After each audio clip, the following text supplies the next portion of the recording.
Vocês estão conseguindo ver os slides? Só escreve aqui para mim no chat, por favor. A tela, vocês estão conseguindo ver? Uhum. Então tá. Vamos lá. Então, nossa aula de hoje é falando então sobre a avaliação da qualidade da matéria-prima da cana-de-açúcar nas usinas de açúcar e de produção de açúcar e álcool, né? A qualidade da matéria-prima é importantíssima e para ter uma boa qualidade começa com o período aí de colheita adequado dessa cana-de-açúcar. O pau mínimo exigido para uma cana-de-açúcar é de 13%. Então, aqui nesse gráfico nós podemos ver que o pol ideal para a cana é de 13 e o melhor seria 16. Então, a colheita da cana-de-açúcar para a indústria tem que estar com um pol entre 13% aí e 16%, seria o mais adequado, né? Se faz a colheita da cana antes do período adequado, ou seja, uma cana que não atingiu seu ponto de maturação fisiológico, ele vai estar com um pol mais baixo. E isso vai interferir diretamente lá na quantidade de açúcar disponível na indústria. É importante também a gente falar aqui que a qualidade da cana vai depender também do período de colheita e processamento. O ideal é que seja o tempo mínimo, né, entre a colheita da cana e o seu processamento, porque nesse período entre colher e processar vai começar a ter a degradação, a deterioração da cana-de-açúcar, por ação de micro-organismos, pela própria respiração da planta, transpiração, e isso começa a ter inversão da sacarose. Para isso, o período entre a colheita e o processamento ele deve ser o mínimo possível. Por isso que a indústria tem que fazer o planejamento aí da distância das áreas até a indústria, né, para que seja possível ter um mínimo do tempo possível desse processamento. A avaliação da qualidade começa, então, lá na entrada da matéria-prima na indústria. Para avaliar a qualidade, então, são feitas amostragens dessa cana-de-açúcar ainda dentro do caminhão. Aí, mostrando na foto, o bitrem, né, uma coleta através da sonda oblíqua. Essa sonda aqui é chamada de sonda oblíqua. Quando se fazia a colheita da cana queimada, usava-se também a sonda horizontal, que eu vou mostrar depois. Mas, ultimamente, como nossas colheitas têm sido da cana crua, e os caminhões são fechados lateralmente, porque a cana ela é colhida em toletes pequenos, se usasse aquele caminhão vazado, não chegaria nada na indústria, né? Então, a sonda horizontal ela fazia a colheita lateral, que os caminhões eram diferentes, né, do transporte. Hoje, a coleta das amostras são feitas pela sonda oblíqua, na sua maioria. Tá? Essa amostragem, então, pode também nas áreas de cana queimada, né, que é colhida a cana inteira, manualmente, era feita a colheita aí usando a sonda horizontal também.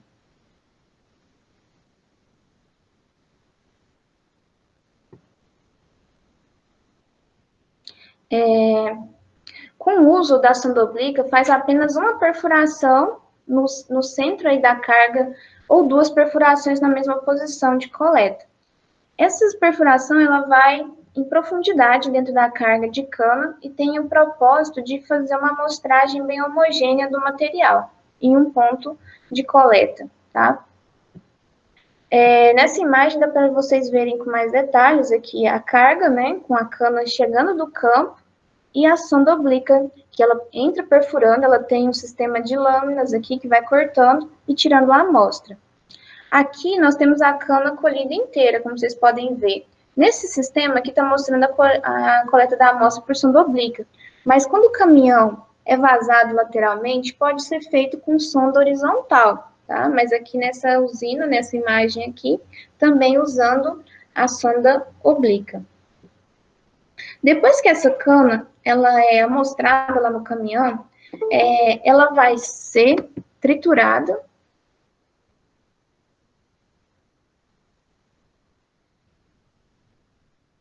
Então, depois que ela é amostrada com a sonda oblíqua, ela vai ser triturada, né? Essa é uma amostra aí de cana triturada e homogeneizada e retira-se de 1,5 kg a 2 kg dessa cana triturada para ser levada para o laboratório para fazer as análises físicas e químicas, né? Essa desfibragem deve ser feita imediatamente e depois fazer a homogeneização da amostra. Esse aqui que vocês estão vendo na foto é uma betoneira adaptada para fazer a homogeneização da amostra. Por que é importante homogeneizar a amostra? Para que você tenha um parâmetro mais real do que é colhido. Porque se você pega só uma amostragem de uma cana que está ali mais por cima, que às vezes era de um pedacinho ali da lavoura, e você não vai saber como que é a real característica daquela cana toda colhida. Por isso que a sonda oblíqua, ela pega, ela vai fazendo a coleta ao longo da carga, né, até uma certa profundidade da carga, depois é triturada e homogeneizada, possibilitando ter uma amostra mais homogênea e representativa dessa carga de cana-de-açúcar.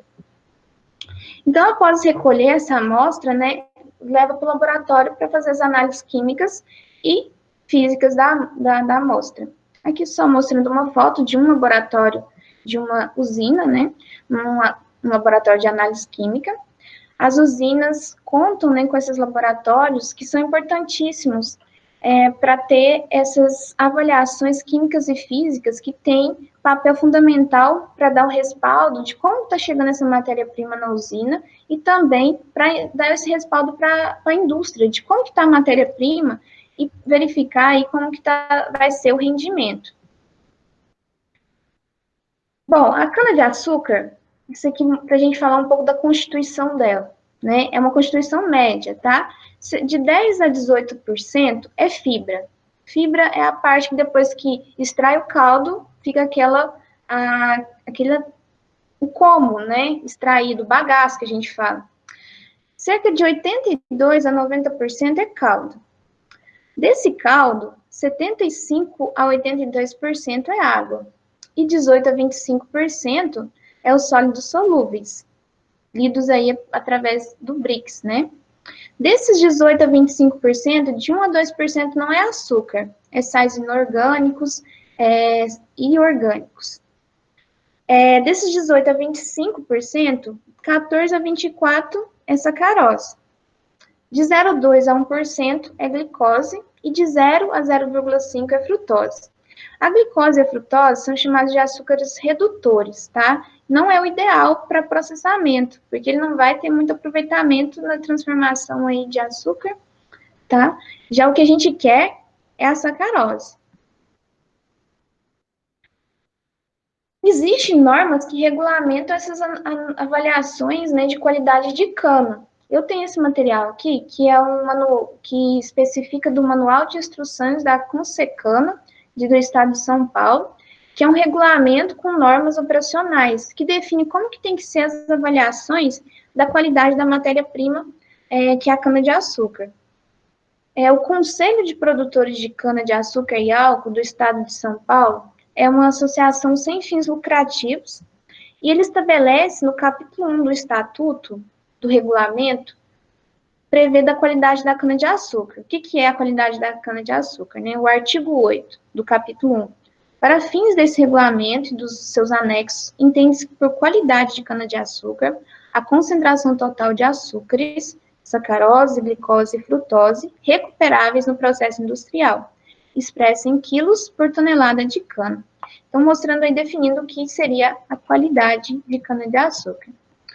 Aqui a gente falou anteriormente, mas eu vou falar aqui novamente sobre a amostragem, né? A amostragem das cargas de cana-de-açúcar para as avaliações. Então, as amostragens podem ser feitas hoje, principalmente por sonda oblíqua, porque é da questão da forma de colheita da cana, né?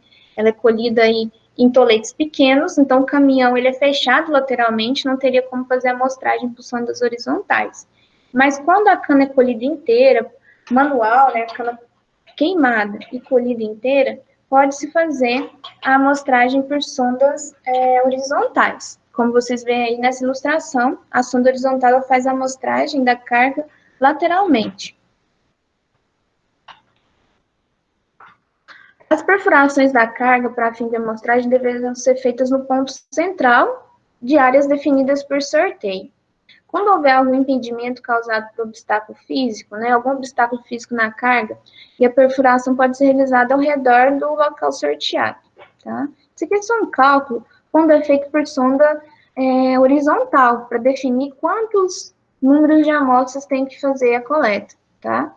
Essa fórmula aqui, onde P igual a 2 vezes V menos 4, onde o V é o número de vãos do caminhão, tá? Isso aqui, pessoal, é o tipo de caminhão que transporta a cana inteira, aqueles caminhões vazados, tá?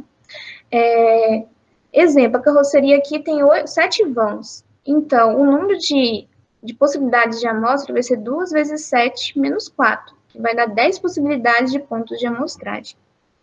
Mas, como eu disse, hoje nas usinas, com relação à cana colhida crua, é mais utilizada aí a sonda oblíqua. Então, nem vou entrar muito nesses pontos aqui do número de amostragens da sonda horizontal, não, tá? Em se tratando aqui da sonda oblíqua, a amostra será retirada em apenas uma posição, da parte de cima, né? Ela vai perfurando a carga por cima, retirando essa amostra, a sonda ela vai cortando a cana-de-açúcar e ela traz essa cana-de-açúcar amostrada ali do meio do caminhão, né? E vai descarregar ela vai ser triturada e depois vai para o laboratório, né? A coroa dentada da sonda amostradora, tanto da oblíqua como da horizontal, ela deve ser bem afiada e trocada quando vê que está tendo um corte irregular, causando esmagamento nos cômodos e causando perda do açúcar daquele cômodo. Ele deve ser bem afiado para isso, para conseguir amostrar com qualidade essa cana-de-açúcar. Aqui mostrando de novo a imagem, essa aqui é a sonda oblíqua e aqui também a oblíqua, tá? Ela vai perfurar a carga nessa posição, vai cortando a cana até mais no fundo dessa carga, retirando essa amostra. A amostra ela vai ser analisada, né, e ela é resultante da mistura de amostras simples e deverá ser preparada em aparelho desintegrador. Então, depois que retirou essa amostra, ela vai ser desintegrada, né, e o desintegrador, ele tem que estar com as facas boas, elas têm que ser sempre passar por reposição para que tenha triturem esse como de forma homogênea, tá? Então, é recomendado que a cada 250 amostras trituradas seja feita a troca do jogo de facas, ou pelo menos aí feita a manutenção, né, no corte desses jogos de faca.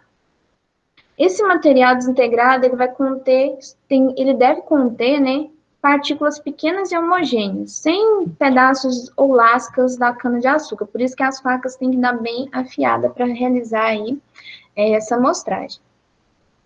Depois, então, que amostrou com a sonda, triturou, essa amostra ela deve ser homogeneizada e se utiliza uma betoneira adaptada, como na imagem aqui. É uma betoneira que funciona como um homogeneizador. Ele tem ali no fundo um raspador que vai ajudar a misturar essa amostra, para que tenha uma amostra mais representativa possível daquela carga que chegou na indústria. Então, depois que homogeneizou, passou nessa betoneira adaptada, vai se retirar de 1,5 kg a 2 kg dessa amostra homogeneizada e essa quantidade que vai ser conduzida para o laboratório para as avaliações daquela carga. De 1,5 kg a 2 kg dessa amostra, vai ser retirada uma amostra final de 500 gramas. Só que não joga o restante fora não, viu, pessoal? Espera para que, se caso tenha qualquer problema nas avaliações, você tem como fazer a contraprova. O laboratório de análise, né, químicas e físicas, ele deve estar localizado no pátio da unidade industrial, próximo ao local de coleta de amostras e de seu preparo. Então, ele tem que estar ali próximo do local onde tem a ação para amostragem, para que seja rápido em amostrar e fazer o seu preparo para as análises químicas e físicas. A rede elétrica deve ser dimensionada de modo de atender às especificações originais dos equipamentos do laboratório, para que não tenha nenhum problema de funcionamento que possa causar aí uma leitura errada dos dados por questão de variação de energia, tá? Então tem que ter esse cuidado. Não será permitida a utilização de dispositivos que possam alterar as características originais de corrente elétrica exigida pelos aparelhos e equipamentos do laboratório. Isso é importante se especificar, porque oscilações, né, de energia vão poder também dar oscilações em dados avaliados pelos aparelhos. E esses aparelhos têm que ser calibrados cada safra, eles são calibrados por uma empresa que vem fazer a calibração nas usinas, para que todos os aparelhos funcionem de forma adequada e façam a leitura das informações, né, das análises de forma correta. Não é permitido o emprego de derivações, uso de extensão em tomadas a fim de evitar interferências. Isso é o ideal, que não se use extensões para evitar interferência na energia elétrica, né, que pode também alterar o funcionamento desses equipamentos. A temperatura do laboratório, ela deve estar aí de 20 graus, com variação de mais 5 ou menos 5, tá? Uma variação máxima de mais para mais 5 ou para menos 5, para manter a qualidade da amostra e também para o funcionamento adequado dos equipamentos. Os equipamentos devem estar dimensionados de modo a atender a demanda operacional, eles devem estar distribuídos no laboratório de forma que facilite o trabalho dos trabalhadores nesse laboratório, né? E deve conter, né? Os equipamentos devem conter os básicos que deve conter nesse laboratório.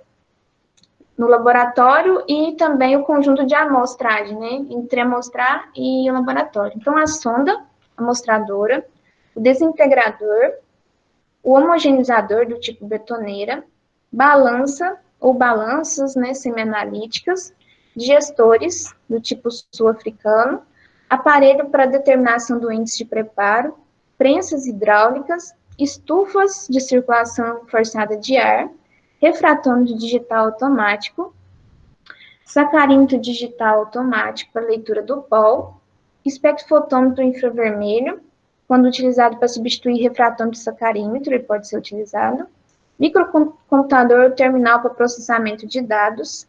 A quantidade de equipamentos deve atender o volume de matéria-prima que chega na usina. Então, e essas amostras não pode ficar esperando, porque se fica ali 12 horas para processar, depois não vai ter uma avaliação fiel dos resultados dessa amostra. Então, tem que ter uma avaliação mais dinâmica, mais rápida. Por isso que deve ser dimensionado aí de forma a atender o volume de amostras. A balança semianalítica deve ser instalada em local que atenda o fluxograma operacional. Não deve ter influência de corrente de ar, tá, e de trepidações. Deve estar ali bem alinhada, no nível, né, para que seja feita a pesagem dos materiais de forma eficiente. Os reagentes devem ser de qualidade e de origem comprovada. Os materiais de laboratório, beckers, funis, frascos coletores de caldo não clarificado e de caldo clarificado, os balões volumétricos, os agitadores e entre outros, né, materiais devem ser dimensionados de acordo com o volume diário de análise, ou seja, não falta material. Você tem é uma indústria grande, ela tem que ter materiais para garantir um funcionamento ali do laboratório sem faltar um becker, sem faltar funil, possibilitando todo mundo trabalhando de forma sem faltar material. Os balões volumétricos, provetas, pipetas e outras vidrarias para medição de volume devem ser calibrados, para que tenha aí a medição adequada das amostras, né? O funcionamento do laboratório deve ser compatível com o horário de entrega de cana e com o número de cargas a ser amostrada. A balança semianalítica e os refratômetros, os sacarímetros devem ser calibrados antes do início do período de moagem, por empresa credenciada, e durante esse período através de utilização de pesos padrões, soluções de índice de refração, conhecidos e pelo tubo de quartzo. Tá? Os principais indicadores de qualidade de cana-de-açúcar: o pol, a pureza que ela é avaliada através do pol dividido pelo Brix, o ATR, o AR, a fibra, o tempo entre o corte e o processamento, a terra da cana, contaminação, teor de álcool no caldo, aí vai dextrana, amido na cana, o índice de Ronin-Bogstra, palhiço, ácido aconítico. Os principais fatores relacionados à qualidade da cana é o pol, que é a sacarose aparente, a pureza, o ATR, que é os açúcares totais recuperáveis da cana, o AR, que é o teor de açúcar redutor, a porcentagem de fibra e o tempo de corte e processamento. O pol, que é o teor de sacarose aparente da cana, para a indústria canavieira, quanto mais elevado esse pol, mais elevado vai ser os teores de sacarose, melhor, mais rendimento vai ter na indústria. A pureza é determinada pela relação, então, de pol pelo Brix multiplicado por 100. E quanto maior a pureza da cana, melhor a qualidade da matéria-prima para recuperar o açúcar. Todas as substâncias que apresentam atividade óptica podem interferir no pol, como os açúcares redutores, né, a glicose e a frutose, e os polissacarídeos e algumas proteínas também. O ATR, que é o açúcares totais recuperáveis, isso aqui é um indicador que representa a quantidade total de açúcar da cana, a sacarose, glicose e frutose. As concentrações de açúcar na cana variam em função de uma faixa de 13 a 17,5%. O ATR ideal para uma cana-de-açúcar, uma matéria-prima de qualidade, ele deve estar acima de 15%, para ter um bom rendimento industrial na produção de açúcar e de álcool. Os estudos mostram que as primeiras 14 horas entre o corte da cana e o seu beneficiamento são devido 93% de perdas são devido à ação de micro-organismos que começam a inverter a sacarose, 5,7% de reações enzimáticas, 1,3% por reações químicas resultantes da acidez. E por isso que é importante fazer o processamento o tempo mais curto possível entre a colheita da cana e o processamento, para evitar essas perdas da sacarose. O açúcar redutor é a quantidade de glicose e frutose, que são açúcares redutores presentes na cana, que afetam diretamente a pureza da cana-de-açúcar, já que reflete uma menor eficiência de recuperação da sacarose pela fábrica. A porcentagem de fibra reflete na eficiência da extração da moenda, ou nós também temos o método de extração do caldo por difusor, né? Ou seja, quanto mais alta a quantidade de fibra da cana-de-açúcar, menor será a eficiência de extração. Por outro lado, a gente tem que lembrar que canas, né, lá no campo, que tem baixo teor de fibra, ela é menos resistente a tombamento. E quando passa um vento, então ela resiste menos a esse vento e ocasiona maior tombamento. Então, o que é bom para a indústria?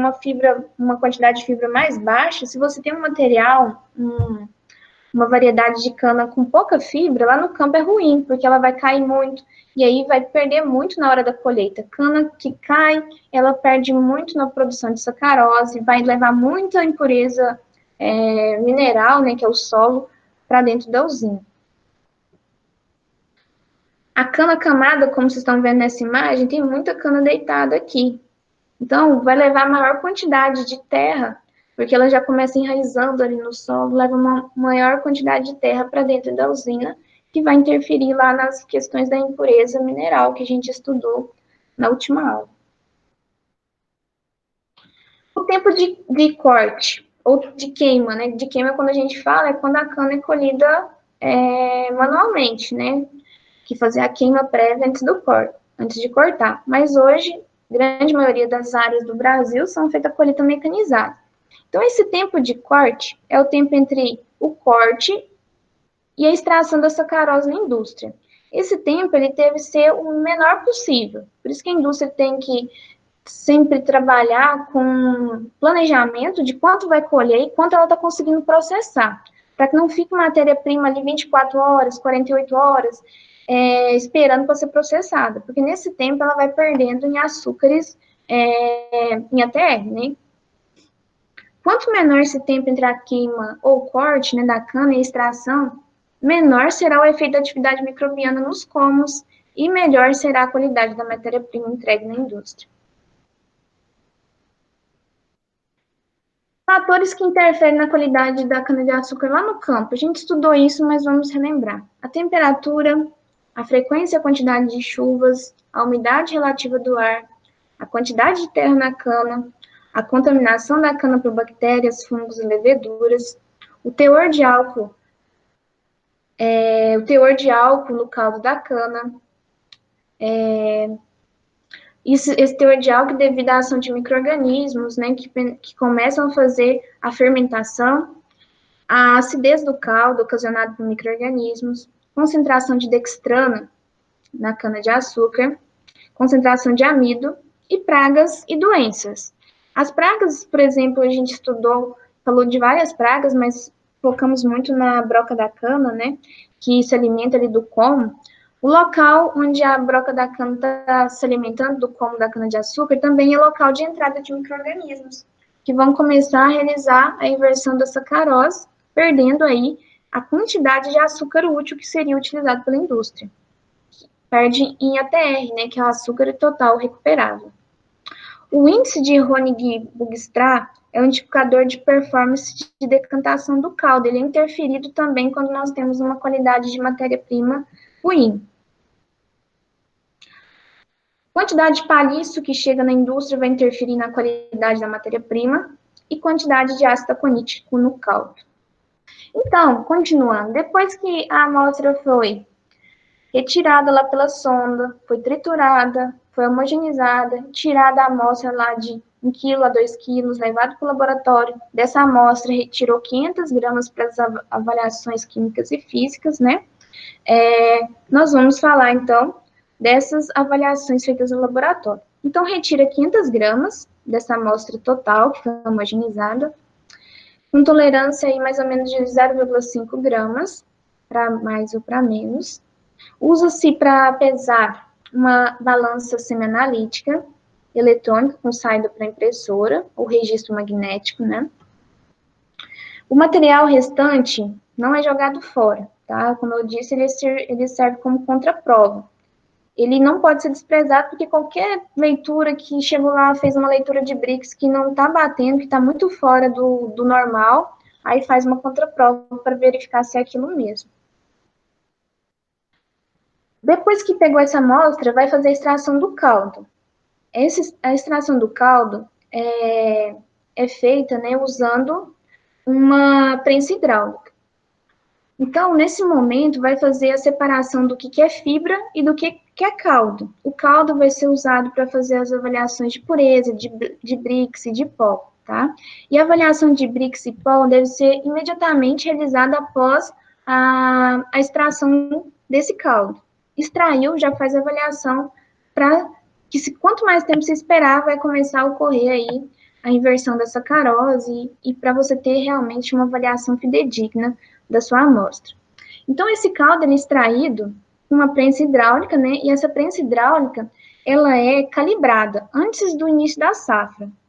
Calibrada com relação à pressão que ela vai exercer sobre essa amostra, para que seja igual para todos, para que não tenha uma pressão maior numa amostra e menor na outra, para que seja a mesma pressão exercida em todas as amostras. Essa pressão mínima e constante utilizada é de 24,5 megapascal. 24 megapascal e 5 décimos, tá? Que corresponde a 250 quilogramas força por centímetro quadrado. Então, é a força exercida sobre essa massa para que tenha uma extração mais eficiente possível do caldo, para a gente conseguir pesar só o que é fibra e ter a amostra do caldo para fazer as avaliações da qualidade aí do caldo. A calibração da prensa, então, ela deve ser feita por uma empresa credenciada, e realizada a calibração, é afixada uma etiqueta sobre o manômetro, né, que está aqui ilustrando, que ele vai determinar qual que é a pressão de trabalho, indicando qual que é a pressão de trabalho para aquela safra, para que todas as amostras sejam extraídas, né, sejam trabalhadas com a mesma pressão de extração. Fez a extração, vai fazer o peso do bagaço, que é o bolo úmido, que vai ser utilizado no cálculo da fibra da cana. E esse peso do bagaço, logo depois que fez a extração do caldo, ele é feito utilizando uma balança seminalítica. Fez essa extração, pesou o bagaço, vamos determinar o BRICS. A determinação do BRICS, ela é feita em refratômetro digital, como vocês estão vendo na ilustração, um refratômetro. Inclusive, lá no Instituto, vocês já devem ter trabalhado com ele, nós temos esse refratômetro digital lá, né? Ele faz a leitura automática e você pode ter nos laboratórios, pode ter uma saída já com impressora ou pode fazer o registro aí manual, né? Quando houver presença de impureza mineral no caldo, por exemplo, o caldo está com quantidade de palício, né? Ele deve ser filtrado em papel filtro e fazer a leitura a partir da sexta gota do filtrado. Quando se utilizar a determinação por espectrofotometria, que pode ser feita também, a leitura do BRICS por espectrofotometria de infravermelho, próximo, né? O caldo deve ser filtrado, tá? Ou peneirado. Precisa que seja feito isso caso seja feita a leitura do BRICS por espectrofotometria. Lá no Instituto também tem um espectrofotômetro, não sei se vocês já trabalharam com ele, né? Mas lá também tem um espectrofotômetro. Continuando as análises, né? No caso aí de determinação do pol. Para a determinação do pol, faça a mistura do caldo com a mistura clarificante. Essa mistura clarificante, ela pode ser a base de alumínio ou chumbo. Então, pode ser o subacetato de chumbo ou cloreto de alumínio. A quantidade da mistura, a base de alumínio, é recomendado que deve ser no mínimo 6 gramas, por exemplo, de cloreto de alumínio por 100 ml do caldo. Faz a filtragem do caldo, então obtém o caldo clarificado e faz a leitura sacrimétrica do caldo em sacáritro digital automático, tá? Tem alguns sacarímetros, o ideal seria um sacarímetro com saída para impressora ou com registro magnético dos dados, já vai registrando e tabelando esses dados. Aqui está o sacarímetro digital, então para leitura do pol. Mas para fazer essa leitura, como eu disse, fazer a clarificação do caldo usando aí ou um clarificante à base de alumínio ou à base de chumbo. Caso não consiga a clarificação do caldo, com a adição desses produtos, né, o uso das quantidades, no uso da quantidade recomendada, que é 6 gramas lá do produto à base de alumínio, caso não tenha ocorrido a clarificação, deve fazer o seguinte procedimento: refiltragem do caldo clarificado, repete a análise, reprocedendo a clarificação do caldo ainda disponível, ou fazer uma nova extração de caldo da amostra que você guardou, faz a diluição do caldo extraído na proporção de uma parte de água destilada e a posterior clarificação. Aí multiplica, nesse caso, o valor da leitura sacrimétrica por 2. A amostra de cana cujo caldo extraído não for clarificada após obedecido esses procedimentos, ou seja, fez todos os procedimentos, mas não obteve a clarificação do caldo, será considerada fora do sistema, não vai entrar dentro dos dados do sistema de avaliação. A determinação do pol, ela é feita quando se usa o subacetato de chumbo, né? Quando usou para clarificar lá o subacetato de chumbo, usa essa fórmula aqui que está descrita. A transformação da leitura sacrimétrica com a mistura clarificante, quando é a base de alumínio, para a leitura equivalente em subacetato de chumbo, é feito pela seguinte equação. Então, quando usa um produto à base de alumínio para clarificação, vai usar essa equação. Quando usa um produto à base de alumínio para quantificar o pol, se usa essa equação. Só que aqui, gente, não precisa de preocupar que vocês não vão fazer nenhum cálculo, tá? Nós só estamos aqui definindo como que são feitas essas avaliações. O que significa, então, LPB? É leitura sacrimétrica equivalente ao subacetato de chumbo. Isso porque a gente vai falar aqui sobre como é avaliado o POL quando você usou uma substância clarificante à base de alumínio.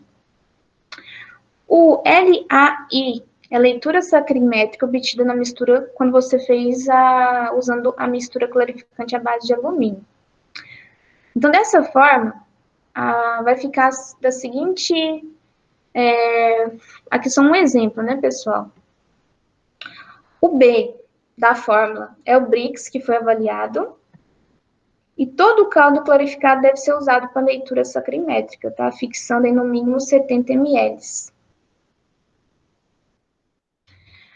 O Brix e o POL do caldo, eles podem ser determinados pela utilização de espectrofometria de infravermelho, como eu disse para vocês. Ele pode ser avaliado lá, o Brix, utilizando o espectrofotômetro, né?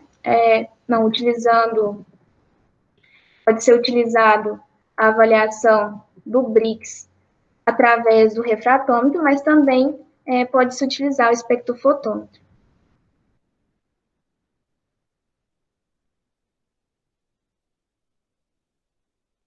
Aqui mostrando o espectrofotômetro que pode ser utilizado para determinar o POL e o Brix da amostra do caldo. Avaliando a pureza aparente do caldo. A pureza aparente, ela é calculada na fórmula aí, que o Q é a pureza aparente, né? 100 vezes o S é o pol do caldo, que pode ter sido avaliado lá pelo espectrofotômetro, né?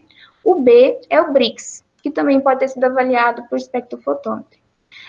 A unidade industrial poderá recusar o recebimento de carregamentos com pureza abaixo de 75%.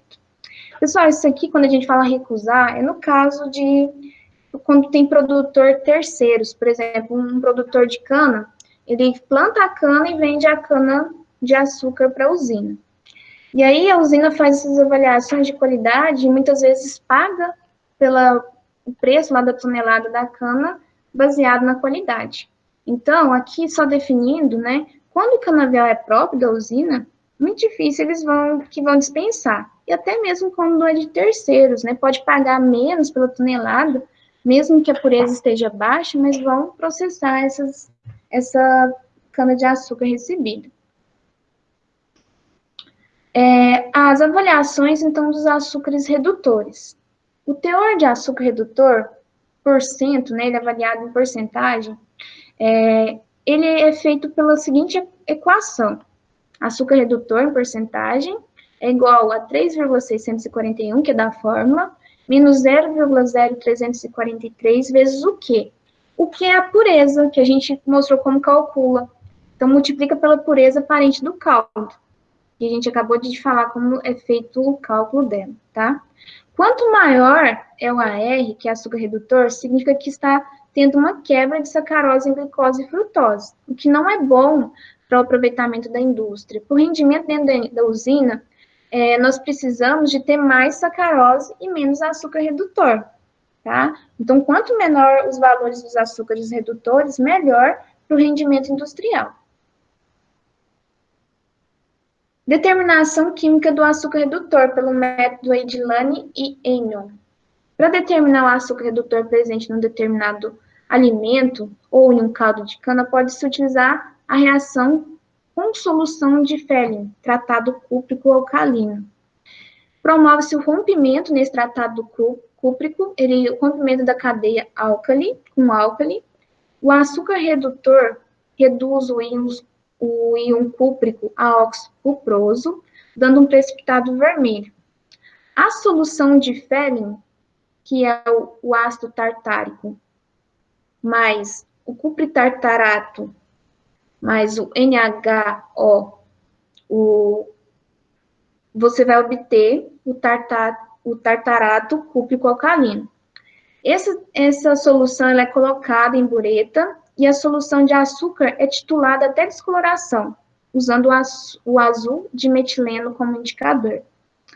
Essa determinação, por esse método de Lane e Enion, ele possibilita verificar a quantidade de açúcar redutor na amostra do caldo, também e tem até esse link, quem depois quiser assistir, tá no material lá nos slides de vocês, tem esse link aqui do YouTube, mostrando como que é feito a determinação química pelo método aí de Lane e Enon, ou a determinação do açúcar redutor.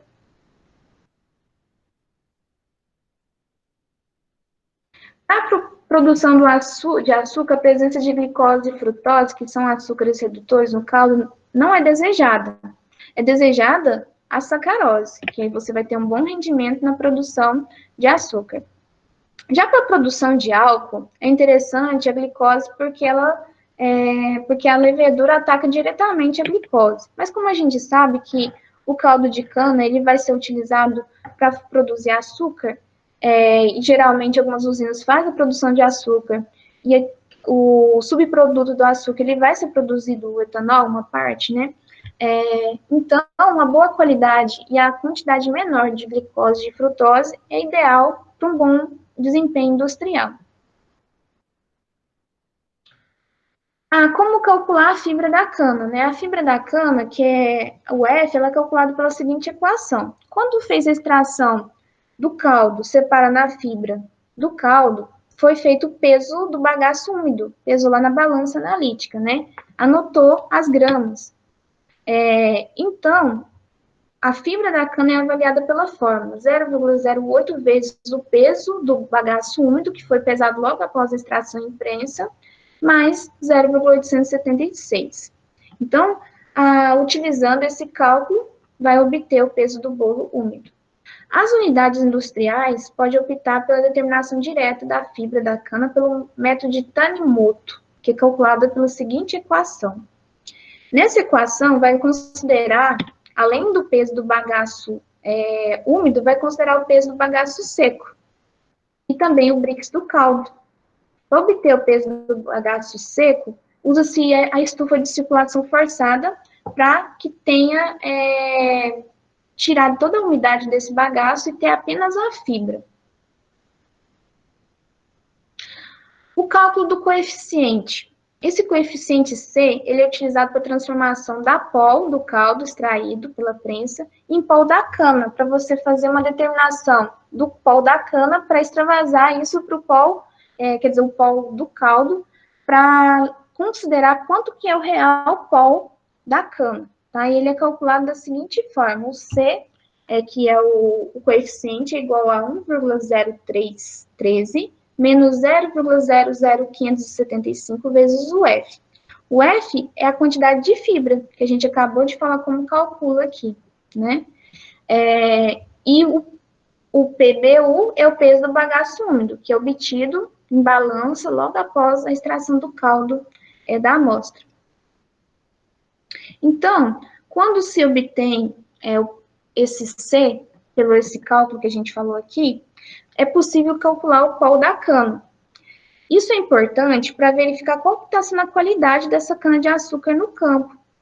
Então, utiliza-se a fórmula S, que é o pol do caldo, que acabamos de falar logo atrás como é obtido, vezes 1 menos 0,01 vezes o F, que é a fibra da cana, vezes o C, que é o coeficiente que nós falamos como cálculo.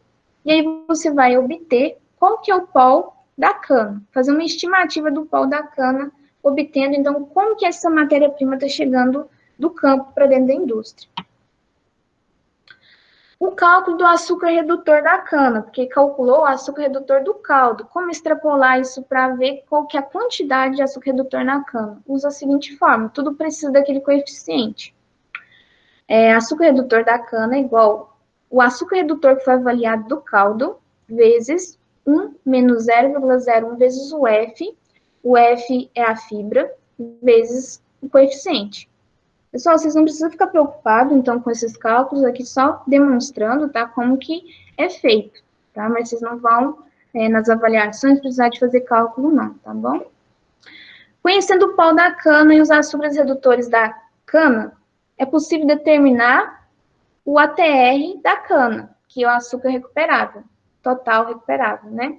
Por essa fórmula, que vai usar onde 10 vezes PC é o pol por tonelada de cana, e esse índice, 1,05263, é o coeficiente estequiométrico para conversão de sacarose em açúcares redutores, tá? Isso vocês da área de química entendem melhor do que eu de todos esses índices aí estequiométricos, né? Eu não sou especialista, né? Não sou da área química, então vocês melhor do que eu conseguem entender esses termos. Aqui, os açúcares totais recuperáveis, né? O ATR, o cálculo do ATR mostrando aí a fórmula 10 vezes o pol dividido por 0,95 vezes 0,905 mais 10 vezes a R mais vezes 0,905. Esse 10 vezes a R é para obter o açúcar redutor por tonelada, tá bom? Mostrando aqui os principais índices avaliados, né? E qual que é a importância dessa qualidade? Nós já falamos muito sobre isso, né? Por que é importante avaliar essa qualidade? Avaliando a qualidade, é possível, né, a usina e o campo, a parte do campo com a indústria, ter aí capacidade de buscar melhorias. Se a cana não está chegando com um bom BRICS, ou com um bom pol, ou com uma boa pureza, o que pode ser melhorado lá na colheita, na produção da cana-de-açúcar para melhorar esses índices? Né? A partir então, dessas análises, faz correlações do que pode ser melhorado. Qual que são os aspectos dentro da indústria que precisam também ser melhorados para ter uma melhoria na extração? Então, tudo isso é baseado para buscar a máxima eficiência, para buscar atingir metas, né? A usina tem metas, e essas metas são importantes para sempre buscar o máximo de eficiência na produtividade, o máximo de eficiência na conversão e na produção, de pegar a sacarose e produzir açúcar e etanol de qualidade, né? E para ser tomado decisões importantes da indústria para o campo, para que o campo trabalhe sempre na busca de matéria-prima de muita qualidade para que o rendimento industrial seja muito eficiente. Nós ficamos um bom tempo falando de produção da cana, das características, das tecnologias empregadas no melhoramento, porque, como nós falamos, a cana é uma usina plantada, é onde a sacarose é produzida. A indústria em si, ela vai extrair e vai beneficiar. Se nós não temos um bom produto no campo, produzido, colhido, no tempo adequado, né, não fazer a colheita antecipada, sempre uma colheita no tempo adequado, nós vamos perder isso em rendimento. É muito caro todo o processo de funcionamento de uma usina. Energia, por mais que se produza a própria energia, né, nas caldeiras, mas mão de obra, tudo é muito caro. Então, o máximo de eficiência e se busca sempre bater metas, né, bater metas industriais, metas de qualidade de cana, para que se tenha aí um bom rendimento e um bom aproveitamento, porque é muito caro todo esse processo, desde produção da cana até chegar lá dentro da usina, até chegar no produto final, né? Então, pessoal, a parte teórica é essa. Eu vou mostrar para vocês um vídeo curto, né, sobre avaliação aí. Ele é um vídeo não é muito técnico, mas eu vou mostrar para vocês para ajudar a entender um pouquinho. Eu sei que tem colegas aí, uma colega de vocês que trabalha na área, né, e entende melhor do que eu, muito melhor, né, porque aqui a gente está falando teoricamente, mas um vídeo para mostrar para os colegas que não têm esse contato, né, nessas avaliações.